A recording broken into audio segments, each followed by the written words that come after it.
Hello everybody, welcome back to our masterclass series on the challenges of IHC staining. Thank you for joining us every week this January. I'm Bettina Winkler from Visiopharm, and today we have Regan Fulton with us, who will talk about Ki 67, its clinical usage and the challenges in standardizing the IHC assay. Regan is a board-certified anatomic pathologist and is the founder and CEO of ArrayScience, a manufacturer of control and proficiency testing material. As always, please add your questions to the chat. Regan will answer those after the talk. Off to Regan to start the webinar. Hello, I'm very pleased and honored to be speaking with you today about standardizing Ki 67 immunohistochemical assays using cell lines. By way of an outline, I'll be spending some time talking about the protein function of Ki 67, as well as its clinical utility, and then talk about some of the problems of assay reproducibility and provide some comments about controls, including tissue, cell lines, and others that represent some promising tools for improving assay reproducibility in the future. It has been a slow process to discover the functions of this nuclear protein, but it seems to have multiple activities involving organization of the chromatin, splicing of RNA, control of transcription, as well as others. The Ki 67 protein is a widely used marker of cell proliferation that is expressed in all stages of the cell cycle except G0. It was originally described by Gerdes et al. In 1983, and the protein was assigned the name of the antibody that reacted with it in frozen sections. The original Ki 67 antibody didn't work in FFPE material. Subsequently, other antibodies were generated, including MIB1, and these were reactive in FFPE tissue. MIB1 has become the most widely used anti-Ki 67 antibody, while other clones such as 30-9, SP6, K2, and MM1 have a smaller but growing presence. During mitosis, chromosomes have a dense coating of Ki 67 protein on their surface. Ki 67 is a non-histone protein that appears to act as a surfactant, allowing chromosomes to maintain discrete conformations in the condensed state. In vitro experiments with cell lines deficient in Ki 67 have shown that the absence of Ki 67 coating, chromosomes turn into an amorphous mass at metaphase. The human Ki 67 gene is very large and encodes multiple functional subunits. A characteristic repeated sequence, the FKELF motif, is present in 16 copies, 9 of which encode targets of the MIB1 antibody. A chromosomal interacting region called the LR domain includes the epitope to which the 30-9 antibody interacts. The series of immunofluorescence images shown in this slide reflects the intercellular location of Ki 67 in various stages of the cell cycle.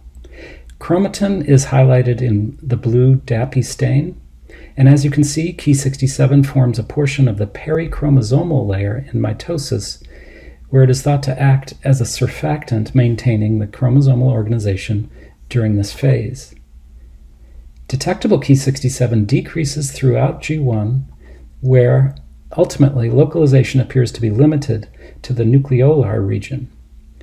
In G0, the expression of Ki 67 is markedly decreased, and the degradation of the protein is increased, making it undetectable at that stage. In this live action video, combined with immunofluorescence, we see mitotic cells in culture demonstrating the process dynamically. Midway through the video, a mitotic inhibitor is added, and the effects of entering a quiescent state are clearly seen in the loss of Ki 67. Quite surprisingly, there are now multiple reports that despite the various functions of the Ki 67 protein that are so far described, knockout cell lines actually survive and proliferate. And Ki 67 knockout mice also appear to develop normally. This is probably worth repeating. Ki 67 knockout mice have been reported to develop normally and cells lacking Ki67 proliferate efficiently. Now, this research bears repeating to confirm, but it is certainly surprising in light of what we know about Ki67. And yet, Ki67 has been shown to have clinical utility. Estimating the proliferation rate, whether by counting mitoses or by IHC, is a common component of tumor classification. Mitotic counts are integral to grading breast carcinoma, uterine smooth muscle neoplasms, and many others. As a marker of proliferation, IHC assays for Ki67 have great advantages over counting mitotic figures, both in terms of the time required and the degree of ambiguity. The latter also makes Ki67 interpretation more amenable to digital image analysis. Ki67 is now used to characterize a wide variety of neoplasms, including meningiomas, breast carcinomas, neuroendocrine tumors, and lymphomas, among others. While Ki67 is the most familiar biomarker of cell proliferation, others also exist. PHH3, or phosphohistone H3, has shown promise as a more specific marker of mitosis because the epitope is present only during the mitotic phase when the histone H3 is phosphorylated. Additionally, the PHH3 epitope is not present in apoptotic cells, which may be an advantage over Ki67, which is present at that stage. Additional markers such as ORCA, PLK1, GMNN1, and MCM2 have also been examined recently. These are not yet in common use for clinical applications, but in one study, ORCA appeared to perform better than Ki67 at predicting outcomes in ER-positive breast cancer. Much more study will be required for newer markers to displace Ki67 as the proliferation marker of choice, but it's worth keeping an eye on this space. Phosphohistone H3, as I said, is more restricted in its expression, specifically to the mitotic phase. And it's demonstrated amply here in this figure where a highly mitotic and proliferative breast cancer is shown as stained with phosphohistone H3 above and Ki67 below. As you can see, the Ki67 proliferation index is much higher than would be reported with phosphohistone H3. Getting back to Ki67 specifically, one routine application is the WHO grading of neuroendocrine neoplasms of the GI tract, wherein grade 1 neuroendocrine neoplasms have a proliferation index of less than 3%. Grade 2 NENs show proliferation indices of 3 to 20%, and grade 3 neoplasms show greater than 20% Ki67 proliferation indices. Thus, the Ki67 results carry significant prognostic and therapeutic implications and are expected to be very accurate and precise. And as we'll see in the upcoming slides, this presents a very real challenge. Given the stringent and tight thresholds for Ki67, particularly in neuroendocrine neoplasms, but also in other contexts, assay reproducibility of IHC for Ki67 is of particular concern. In this report from Nordic QC, the Ki67 assay parameters used locally are quite variable, and they report on the impact of primary antibody clone, format, stainer platform, and other parameters on the proliferation indices in breast carcinomas. They find that there are significant variations in the proportion of tumors with high Ki67 expression, that is greater than or equal to 20%, based on these parameters, the antibody, the format, and the stainer platform combinations. They conclude that to advance the usefulness of Ki67 proliferation indices in research and clinical settings, the standardization of IHC assays is needed. Now, as a reminder, the assays themselves are laboratory-developed tests, and it's not been clear what controls should be used to calibrate these assays to assure optimal sensitivity. Ki67 antibody clones show variable sensitivity, and some antibody instrument pairings may be suboptimal. Other protocol parameters, including retrieval method, detection chemistry, may also contribute to variable results. An additional frustration is the lack of consensus about how to score Ki67 assays, as we'll look at in a moment. Does one concentrate on hotspots or integrate the whole sample? Should we report the number of positive cells by unit area or as a percentage of tumor cells? How many cells should be counted? What constitutes a positive cell? Should digital image analysis be employed? All of these remain open questions in this field, although increasing attention is being focused on the problems. Despite the lack of standardization and the variability in the cut points used to define a high Ki67 index from 5 to 34% or more, the prognostic and predictive value has been demonstrated in a majority of studies. The St. Gallen consensus of 2009 proposed 3 categories: low, intermediate, and high, with thresholds at 16 and 30%. In 2011, the categories were changed to a single cutoff of 13% between luminal A and luminal B type categories of estrogen receptor positive tumors. In 2013, the St. Gallen consensus revised again the threshold for low and high proliferation, this time arriving at 20% proliferation rate as measured by Ki67. Finally, in 2015, strict thresholds were abandoned altogether, and it was left to local laboratories to determine what the median expression level of Ki67 in their ER-positive tumors would be. And then low expressors would be defined as 10% less than that median, and high expressors 10% more than that median value. And as of 2023, the NCCN guidelines do not recommend Ki67 assessment of breast cancers in clinical practice. But we might look to estrogen receptor as a model for how Ki67 IHC assays can be improved over time and become consistent and robust enough for use in clinical practice.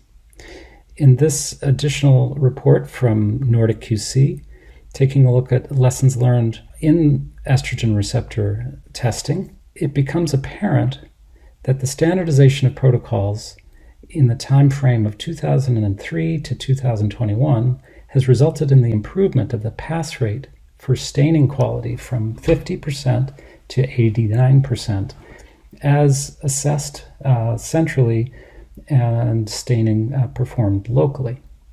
This corresponds to increasing use of ready-to-use antibodies from 17 to 88% over that time period, increasing use of high pH retrieval and polymer detection, and remarkably, an increase from 4 to 89% of laboratories reporting fully automated staining platforms.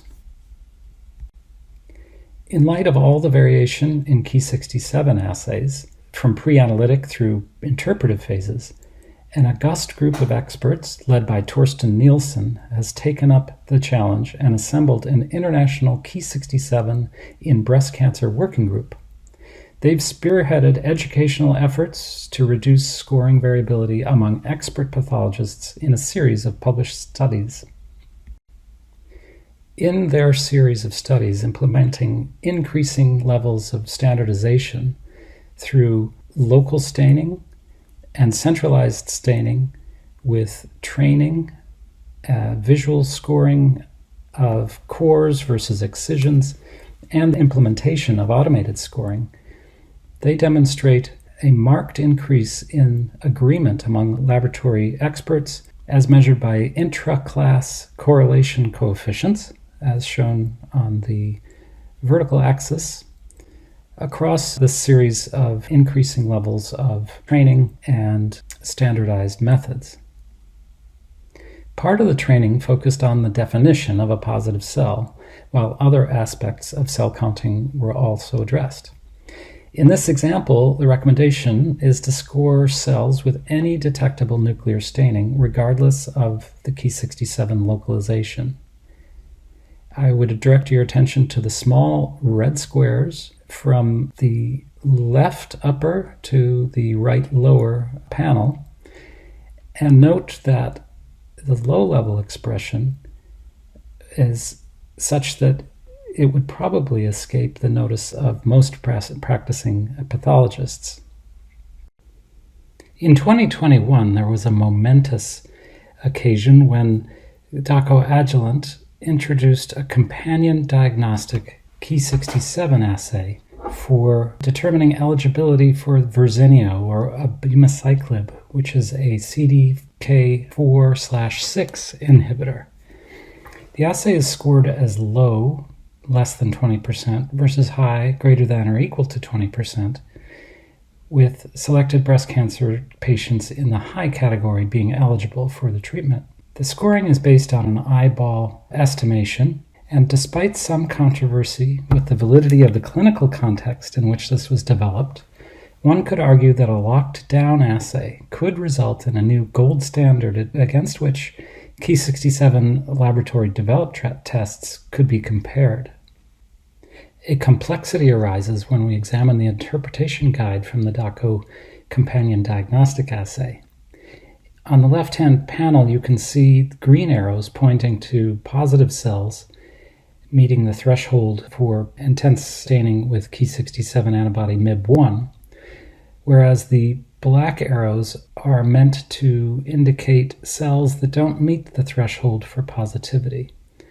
However, if you recall from the International Work Group on Ki67 in breast cancer guidelines for interpretation, any degree of staining with Ki67 in the nucleus would be called positive. So the two interpretation schemes are in conflict. And further, if you notice on the right-hand panel, the Dako assay specifically excludes any staining that is restricted to the nucleoli. And again, this is a difference from the original instructions that I showed you earlier. So from an analytical standpoint, an FDA-approved companion diagnostic may represent an opportunity for standardization. We still have to come to some agreement about how to interpret such tests.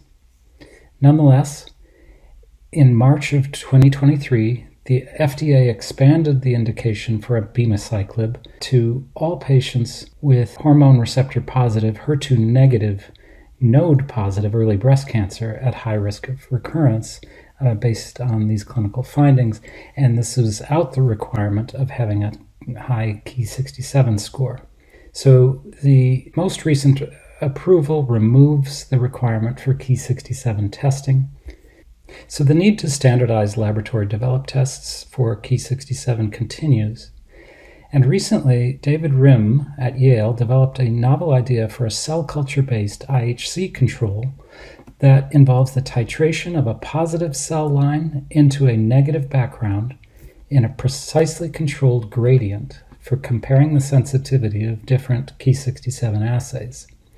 And I was privileged to be invited to collaborate on this study that I'll present to a limited degree now. The negative cells that David chose were based on an insight that while all mammalian cells are capable of producing Ki67 in non-G0 states, other species might serve as negative cells in this context. He settled upon the well-known SF9 cell line derived from the fall armyworm Spodoptera frugiperta.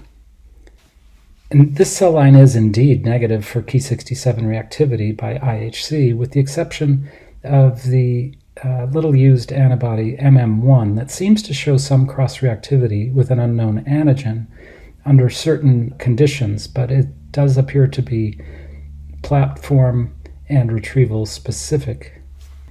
As a positive cell line, highly proliferative T-cell lymphomas, either Carpus or Jurkat, were utilized. These are approximately 70 and 100% positive, respectively.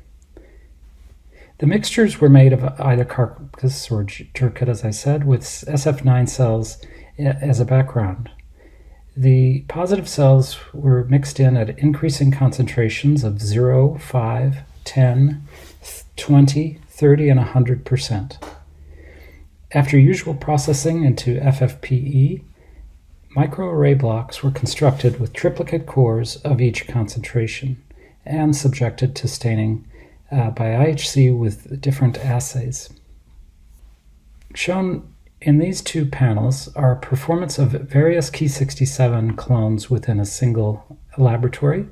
And as you can see, reading from left to right, there is a decreasing sensitivity or proliferation rate as measured by Ki67 positivity from antibody 1297A down to MM1 in this laboratory. Now that's not consistent because, as you can see in panel B, interlaboratory concordance with a particular antibody, in this case MIB1, was very poor, with lab 1 in the middle, lab 2 showing much higher sensitivity and in the range of expected, while laboratory 3 had very significant problems with sensitivity. We extended the study to include parallel staining of the standardization cell culture microarray with a TMA with clinical samples including triple-negative breast cancers of known clinical outcome, using the antibodies MIB1 and 1297A. In this laboratory, 1297A had about half the sensitivity of MIB1. Now, after normalization of the 1297A results to MIB1 using the standardization array as a calibrator, there was an increase in the proliferation indices of 1297A such that 38 versus 22 patients were now identified in the high category, which created a significant association of high Ki67 expression with worse survival. So this application demonstrates the value of a standardization system for different antibody clones, but it could also be used for different laboratories and different operators. When this standardization tool was used by an external quality assurance proficiency test with 145 participants, the median values, shown in blue, were very close to the intended values. But remarkably, the low and high values, shown in orange and gray respectively, were remarkably broad in their range, suggesting that some assays were very, very weak and some assays were showing nonspecific staining and were too high in the perceived or interpreted proliferation rates. Very similar results were seen in a separate proficiency testing survey for Ki67 administered by UK NECAS and presented at the San Antonio Breast Cancer Symposium. Note again the closely clustered mean values, and yet there's still this broad range of results from individual labs, so the error bars indicating a wide range of reactivity. One issue with the cell mixes is that there is a limited range of intensity inherent in the positive cells, particularly Jurkat, and only a very weak assay would fail to detect all of the positive cells. As such, this model has a limited range of sensitivity measurement and is better suited as a control for the interpretive or counting aspect of the assay. To address the issue of sensitivity with greater precision, additional cell lines have been developed for the purpose, and these cell lines have a broader expression profile of Ki67 with an admixture of low, medium, and high expressors. Now these are pure cell lines that show varying degrees of intensity rather than cell line mixes. That broad intensity is seen at higher magnification here. On the left, that's the DAB chromogen. On the right is a superimposed mask of digital image analysis interpretation of negative, low, medium, and high expressor cells. That's the same image.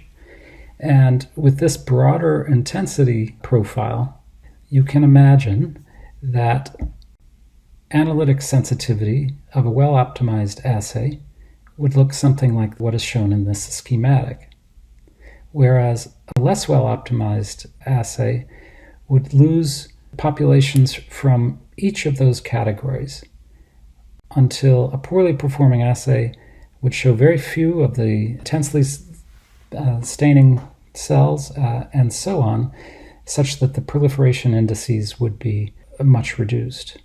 And finally, a total assay failure, as detected and depicted here, would fall into the category of a system control, and so this can serve both for sensitivity and as a system control.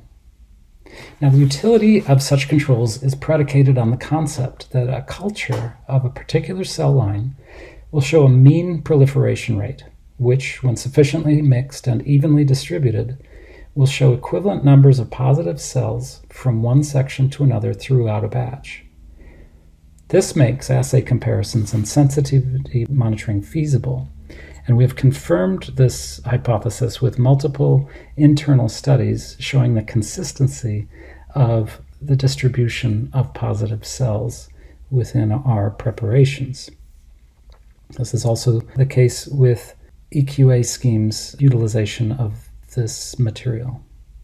Now, as an example of the utility of the tool beyond EQA schemes comparing sensitivity of assays, one can implement for daily QC or longitudinal sensitivity monitoring the application of the Westgard rules, for example, for assay rejection that might necessitate repeat or additional troubleshooting include one instance of an assay where the values are outside 3 standard deviations of the expected mean, as is depicted in this schematic graph. And I should say that this data actually was generated from sending out this material to a reference laboratory, where on separate days the expected mean was returned and achieved by the staining at that laboratory. And on another occasion, as shown here, the reactivity was much higher. Now, in cooperation with Visiopharm, the host of this series, the tool has been developed for image analysis on their Qualitopics platform. In pilot studies, an example is shown here, showing longitudinal analysis on the Levy-Jennings model, and it demonstrates fluctuations of assay sensitivity with significant outliers highlighted in yellow or black. Those are falling outside 1 standard deviation of the mean staining expected. Multiple cell lines are analyzed in parallel on the Qualitopics platform, and they show similar trends in this Levy-Jennings analysis. But one or more cell lines may serve as indicators of a significant shift in assay sensitivity on a given run.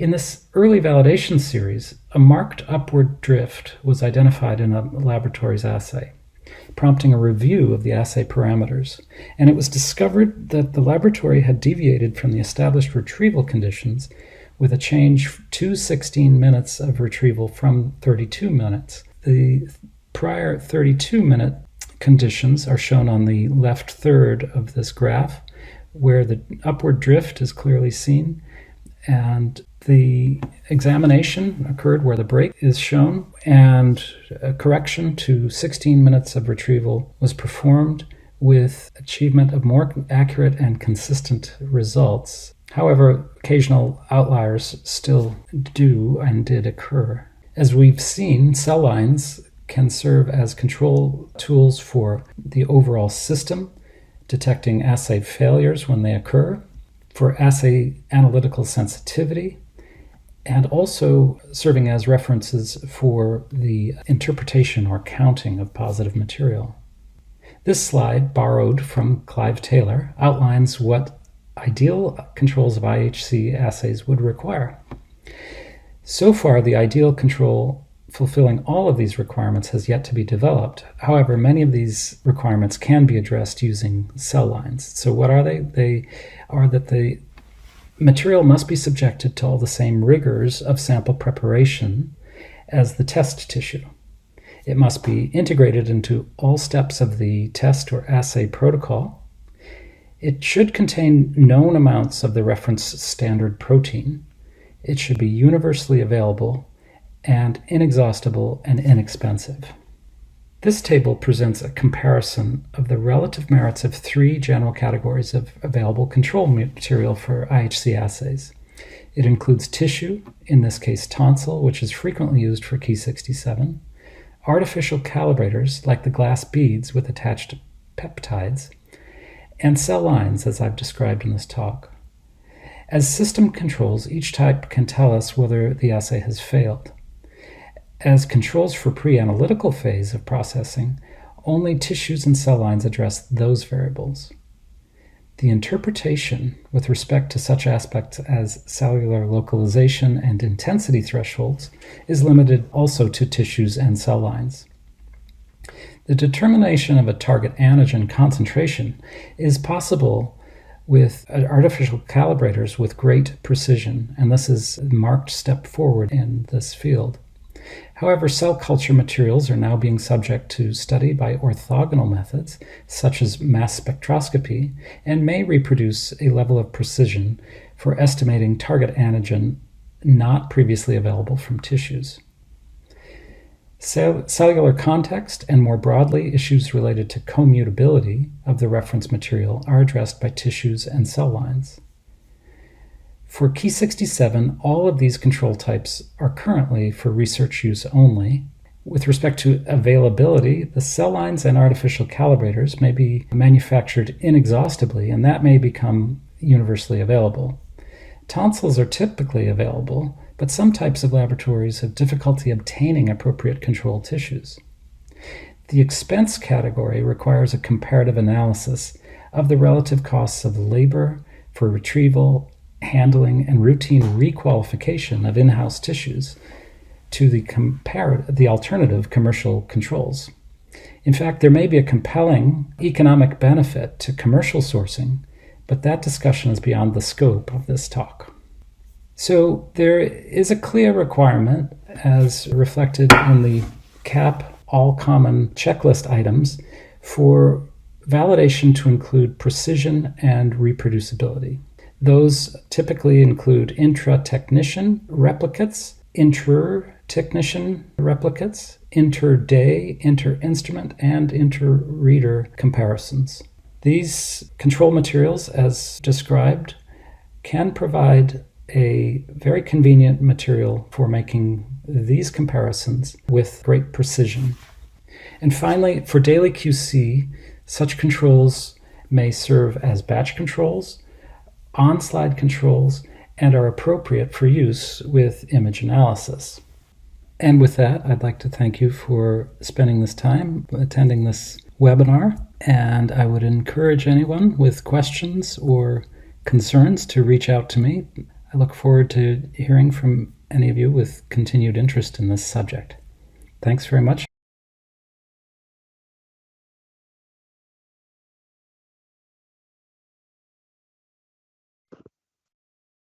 Okay, so Regan, thanks a lot for this excellent presentation. And you can switch your camera on now, ideally. Hi. Good morning. Thanks a lot for this overview. This was really interesting to see all these clinical aspects of Ki 67 and all the background behind it. So that was really useful. So everybody is more than welcome to place their questions into the chat so that we can start with a Q&A. So one thing that I've been wondering, maybe I can start while everybody's typing. You showed the different thresholds that the guidelines showed of Ki 67 in the different years. Now that we know that there's so much influence on the stain intensity, do you think there's a connection to this variance of guidelines that we have and the data of Ki 67 that might be subject to some staining variability? Yeah, absolutely. The guidelines were changed many times, as you've seen, in recognition of the fact that there is so much variability. And part of it has to do with a comparison of studies that were performed where Ki 67 analysis was performed locally with variance among different sites as opposed to centrally. And so it's in recognition of those differences that the categories have changed and then ultimately dropped, for example, in breast cancer as a strict threshold and are still not recommended by NCCN.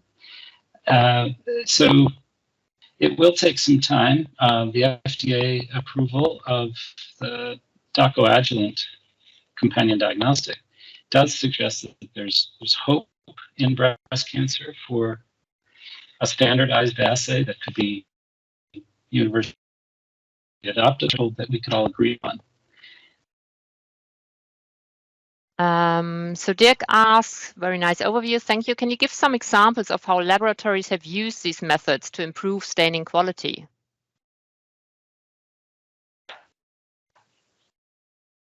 Well, yes, as shown in one of the pilot studies in a slide that addressed the issue of antigen retrieval time, we did see a direct and immediate response with respect to continuity, reproducibility of the results. And there have been other examples in our pilot studies. We don't have enough time or data collected with the experience we've had so far to just point to other specific examples, but it's clear that there's a lot of potential for that. And as we look at EQA schemes results as they come in, we see the variability in different laboratories.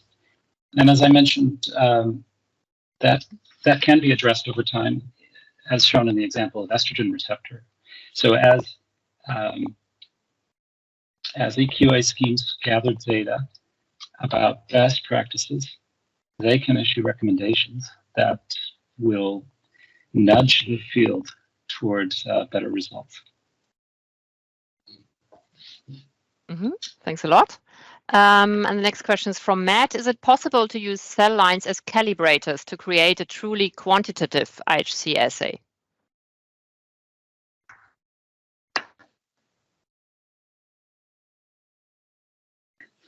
Well, I hope you can hear me with better sound quality.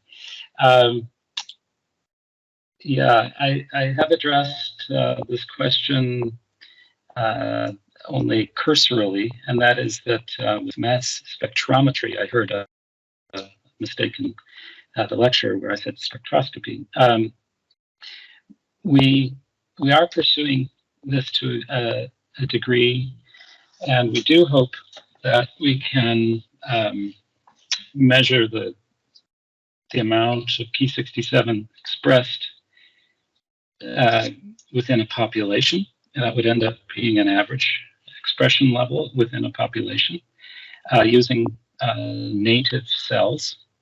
But one could also imagine using genetically manipulated cells that in one way or another had tags that would make it possible for orthogonal tags attached to the Ki67, analogous to Steve Bogan's glass beads approach, such that an orthogonal method could really help determine with greater precision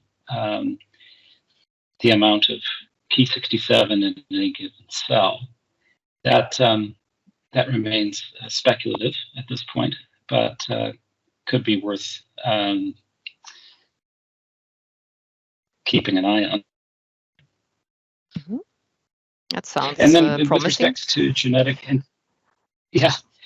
genetic engineering, I also spoke about knockout cells as potential replacements for the fall armyworm cells, the SF9s. Those would have certain advantages in being mammalian and more specific in terms of their non-specific utility. However, I have not been able to obtain the cell lines from the 2 laboratories who reported that, which is unfortunate. And instead, I made several efforts to create them commercially, to create knockout cell lines. And those efforts failed. Despite having sequencing data suggesting that the Ki67 had been knocked out, we still saw expression at a level of at least 30% of some antigen that interacted with our antibodies. So that was a disappointment. And then finally, it became it came to our attention that Abcam was marketing a HeLa cell line claimed was a Ki67 knockout. We obtained that and subjected it to the same analysis and found that there was detectable antigen at a higher level, higher than 0, but even higher level than what we had obtained. And so that was not useful for our studies, and it's a real puzzle as to what it would take to actually knock out these cells, such as knock out Ki67 within these cells, such that there's no antigen remaining. And I cannot explain why it remains after knockout. But the studies are very, the studies showing that obtained, but I would point out that those 2 studies did not represent IHC data. Rather, they presented Western blot and sequencing and RT-PCR type data. So it would be very interesting to see what those laboratories would obtain if using our IHC assays. Mm-hmm, mm-hmm. That's interesting. Yeah, do we have any additional questions?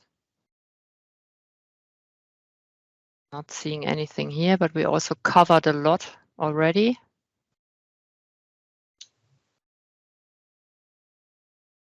Okay. So if we don't have any additional questions, I think we can close for today. And thank you very much for this webinar and for taking the time to answer questions and enlighten us about Ki67 and the cell line possibilities. And then I wish everybody a good evening. Thank you. It was a pleasure. Okay. Yeah. Bye-bye. Bye-bye.